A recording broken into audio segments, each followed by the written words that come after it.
मोहतरम नाज़रीन आदाब जी टुडे न्यूज़ में आप सभी का खैर मकदम है। बीआरएस के लेजिस्लेटर्स को पुलिस ने उस वक्त तहवील में ले लिया जबकि वो चीफ मिनिस्टर तेलंगाना रेवंत रेड्डी से इजहार माजरत का मुतालबा करते हुए इहाते असम्बली में एहतजाज मुनज़्ज़म किया था।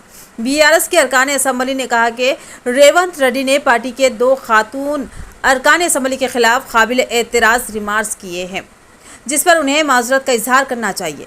बीआरएस के कारगुजार सदर केटी रामाराव और दूसरे अरकान असम्बली को जो कि एहतजाज कर रहे थे मार्शलों ने उठा दिया। ये अरकान चीफ मिनिस्टर के चैम्बर के रूबरू एहतजाज करते हुए बैठ गए थे।